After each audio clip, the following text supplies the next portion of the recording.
रात का समय था। आकाश में काले बादल छाए हुए थे और चंद्रमा कभी कभी बादलों के बीच से झांक रहा था। दूर एक पुरानी उजड़ी हवेली खड़ी थी जिसे लोग भूतिया हवेली कहते थे। गाँव वाले कहते थे कि वहाँ जाने वाला कभी वापस नहीं आता। राहुल एक युवक पत्रकार जो सच्चाई खोजने की विश्वास रखता था, इस हवेली के बारे में सुनकर वहाँ जाने का फैसला करता है। उसके दोस्त रिया, विवेक और सोनिया भी उसके साथ जाने के लिए तैयार हो गए। सभी को साहसिक कहानी और रहस्यमय जगहों पर जाने का बहुत शौक था। चारों दोस्तों ने अपनी गाड़ी से हवेली देखकर सफर तय किया। रास्ता सुनसान और डरावना था। गाड़ी के हेडलाइट से जंगल के पेड़ों की परछाई डरावनी लग रही थी। रिया ने हल्की आवाज में कहा, क्या यही सही विचार है? लोग तो कहते हैं कि इस हवेली में जाने वाला कभी वापस नहीं आता। विवेक ने हंसते हुए जवाब दिया, यह सिर्फ लोगों की बनाई हुई बातें हैं। सच में ऐसा कुछ नहीं होता। हवेली के करीब पहुँचते एक ठंडी हवा का झोंका आया जो चारों की रीढ़ की हड्डी पर सिरन पैदा कर रहा था। गाड़ी रोककर चारों ने हवेली के ओर कदम बढ़ाए। विशाल दरवाजा खड़खड़ाते हुए खुला। अंदर घुसते उनकी नजरों के सामने एक बड़ा हॉल था। हर चीज धूल मकड़ी के जालों से ढकी हुई थी। एक अजीब सी ठंडक पूरी हवेली में फैली हुई थी। देखो यहाँ सीढ़ी है, सोनिया ने कहा। राहुल ने अपनी टॉर्च जलाकर चारों ओर देखा। दीवार पर एक पुरानी तस्वीर टंगी थी। उस तस्वीर में एक अजीब सी महिला थी जिसकी आंखें जैसे घूर रही थी। रिया ने डरते हुए पूछा, क्या यह हमें देख रही है? राहुल ने तस्वीर को ध्यान से देखा और कहा, यह तुम्हारा वहम है। चारों जब आगे बढ़े तो उन्होंने एक कमरे में जाने का रास्ता देखा। कमरे का दरवाजा एक अजीब तरीके से अंदर एक पुरानी मेज थी जिस पर पुराने बर्तन और खाने की चीज रखी थी। ऐसा लग रहा था कि यह दावत कई साल पुरानी होंगी। अचानक उनके साथ एक हादसा हुआ। कमरे में रखी एक मोमबत्ती अचानक जल पड़ी। चारों ने घबराकर एक दूसरे को देखा। यह कैसा हुआ? सोनिया की आवाज कांप रही थी। शायद हवा से, विवेक ने कहा, लेकिन उसकी आवाज में भी डर झलक रहा था। तभी दरवाजा अपने आप बंद हो गया। एक अजीब सी हंसी कमरे में गूंज उठी। यहाँ कौन है? राहुल ने चिल्लाया, लेकिन कोई जवाब नहीं आया। राहुल ने टॉर्च की रोशनी में देखा कि मेज में रखी पुरानी डायरी खुली हुई थी। उसमें लिखा था, जो यहाँ आया वो अपनी मौत को न्योता दिया। डायरी पढ़ते ही छाया दीवार पर नजर आई। यह एक महिला की आकृति थी, लेकिन वो वास्तविक नहीं थी। महिला ने धीरे धीरे अपना आकार लेना शुरू किया। उनके सामने आकर खड़ी हो गई। चारों दोस्त ठंड से जम गए। तुम लोग यहाँ क्यों आए हो? वह छाया बोलने लगी, यहाँ हम सच जानने आए हैं। राहुल ने कांपती आवाज में कहा। महिला हंसने लगी, सच जानने का मतलब है अपने मौत से मिलना। वह छाया बोलने लगी, हम सच जानने आए हैं। राहुल ने कांपती आवाज में कहा। महिला की हंसी और तेज हो गई। कमरे की दीवारें अपने आप हिलने लगी। खिड़की जोर जोर से खुलने और बंद होने लगी। सोनिया ने चिल्लाया और कहा, यह जगह सच में भूतिया है, हमें यहाँ से भागना होगा। चारों ने दरवाजा खोलने की कोशिश की, लेकिन वह दरवाजा अंदर से बंद हो चुका था। तभी महिला की छाया ने एक भयानक रूप ले लिया और उन पर हमला करने के लिए बढ़ने लगी। दरवाजा अंदर से बंद था। राहुल ने घबराकर दरवाजे पर जोर से धक्का दिया, लेकिन वह हिला तक नहीं। महिला की छाया अब तेजी से उनकी ओर बढ़ रही थी। उसका चेहरा विकृत और डरावना था। हमें यहाँ से बाहर निकलने का कोई और रास्ता खोजना होगा, रिया ने चिल्लाते हुए कहा। कमरे में दूसरा और एक दरवाजा है। विवेक ने इशारा किया। वैसे ही चारों ने उस दिशा में दौड़ लगा दी। लेकिन जैसे ही उन्होंने दरवाजा खोला, एक ठंडी हवा का झोंका आया और वह खुद अंधेरी सुरंग में पाए। सुरंग लंबी और डरावनी थी। टॉर्च की मध्यम रोशनी में उन्होंने दीवारों पर अजीब आकृति और प्राचीन चित्र दिखाई दिए। एक जगह लिखा था, जो यहाँ आया वो श्रापित होगा। यह जगह क्या है? सोनिया ने धीरे से पूछा। यह सिर्फ एक घर नहीं है, राहुल ने गंभीरता से कहा। यहाँ कोई गहरा रहस्य छिपा है। तभी सुरंग में एक अजीब सी चीख गूंजी। चारों अचानक रुक गए। यह किसकी आवाज थी? रिया ने कांपते हुए पूछा। सुरंग के अंत में एक बड़ा रूम था। वहाँ एक पुरानी लकड़ी का संदूक रखा हुआ था। राहुल ने उसको खोलने की कोशिश की। संदूक के अंदर एक चिट्ठी और एक खंजर रखा हुआ था। चिट्ठी पर लिखा हुआ था, मैं ठाकुर रणविजय सिंह हूँ, इस हवेली का आखिरी मालिक। जिसने भी इसे पढ़ा है वह जान ले कि इस हवेली पर एक श्राप है। यहाँ कभी एक मासूम लड़की की बलि दी गई थी और उसकी आत्मा ने इस जगह को श्रापित कर दिया। जब तक उसकी आत्मा को शांति नहीं मिलेगी तब तक यहाँ कोई सुरक्षित नहीं है।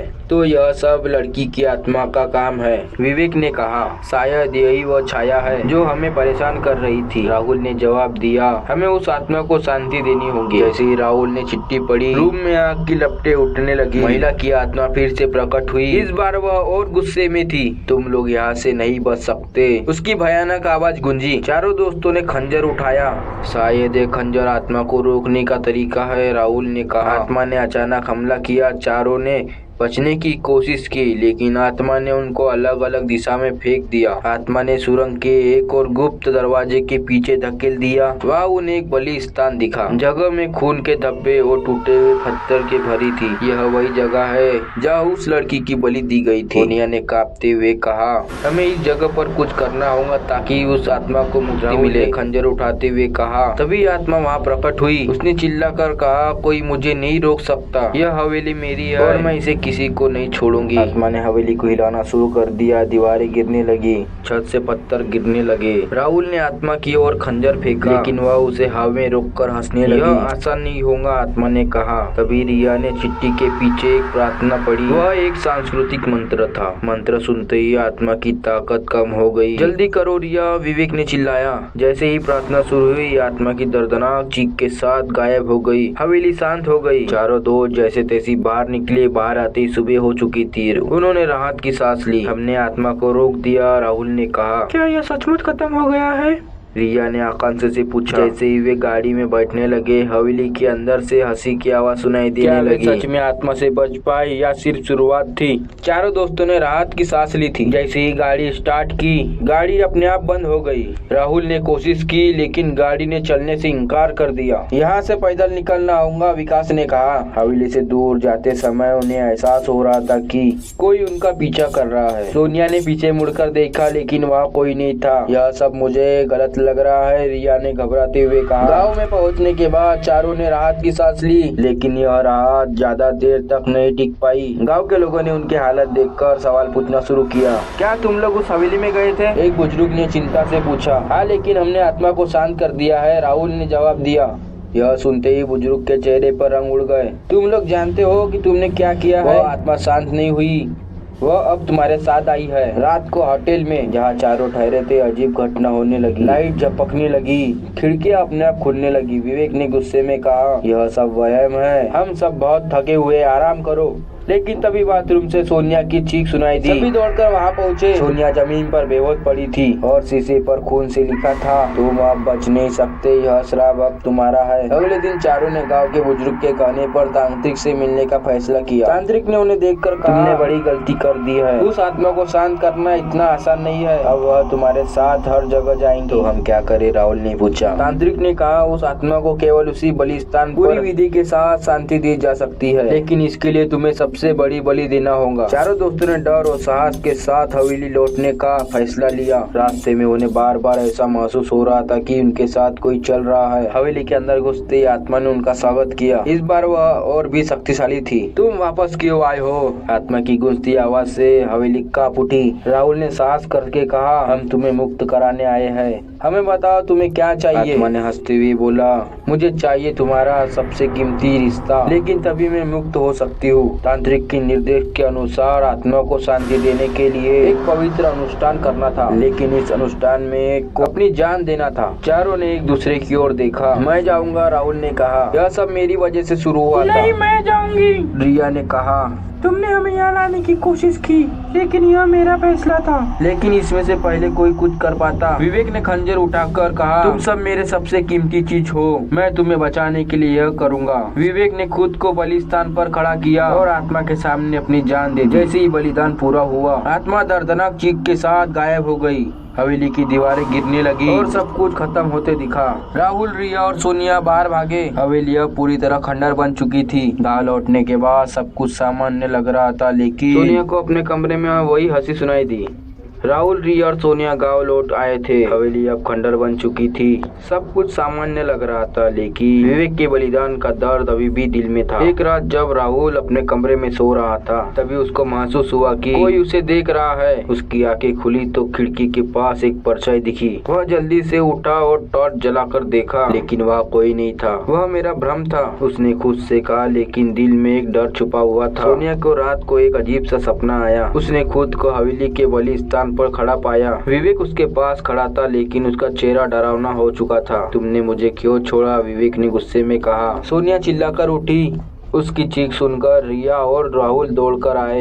क्या हुआ? रिया ने घबरा कर पूछा। विवेक मेरे सपने में आया था। वह कह रहा था कि हमने उसको धोखा दिया है। अगले दिन तीनों ने फिर से तांत्रिक से मिलने का फैसला किया। तांत्रिक ने कहा, तुम लोग यह सोच रहे हो कि आत्मा मुक्त हो गई, लेकिन यह आधा सच है। हवेली का श्राप अभी खत्म नहीं हुआ है, लेकिन विवेक ने अपनी जान दे दी और आत्मा गायब हो गई। राहुल ने तर्क दिया, श्राप केवल बलिदान से नहीं टूटता, आत्मा को मुक्त करना आसान नहीं है। अब वह तुम्हारे साथ बन चुकी है। तांत्रिक ने कहा कि श्राप को पूरा तरह खत्म करने के लिए उन्हें फिर से हवेली के खंडर में जाना होगा। राहुल, रिया और सोनिया हवेली में जाने को तैयार हो गए। रात के समय तीनों खंडर पहुँचे। वहाँ सिर्फ टूटी दीवारें और जली हुई लकड़ी बची थी। लेकिन जैसे ही बलिदान स्थान पर पहुंचे, हवेली की दीवारें अपने आप खड़ी होने लगी। ऐसा लगा जैसे जगह फिर से जीवित हो रही हो। जैसे ही वे बलिदान स्थान पर पहुंचे, एक तेज रोशनी हुई और विवेक की आत्मा प्रकट हुई। लेकिन वह अब दोस्ताना विकास नहीं था। उसके चेहरे पर क्रोध और दर्द से भरा हुआ था। तुम लोग मुझे यहाँ छोड़कर चले गए। तुम्हारे कारण मैं भी इस श्राप का हिस्सा बन गया हूँ। अब कोई नहीं बचेगा। विवेक, यह हम पर मत निकालो। हमने तुम्हें बचाने की कोशिश की थी। सोनिया ने रोते हुए कहा, यह सब तुम्हारा दोष है। अब मैं तुम्हें कभी चैन से जीने नहीं दूंगा। विवेक की आत्मा ने गुस्से में कहा। तांत्रिक ने राहुल को एक मंत्र दिया था जिसे बलिदान पर पढ़ना था, लेकिन आत्मा उसकी शक्ति थी कि वह खड़ा रहना मुश्किल हो रहा था। राहुल ने हिम्मत जुटाकर मंत्र पढ़ना शुरू किया। आत्मा ने हमला किया, लेकिन रिया और सोनिया ने राहुल को बचाने की कोशिश की। श्राप खत्म होना चाहिए, राहुल ने जोर से कहा। ये मंत्र पूरा किया। आत्मा एक दर्दनाक चीख के साथ गायब हो गई। हवेली फिर से गिरने लगी। तीनों ने जैसी तैसी वहाँ से बाहर निकले।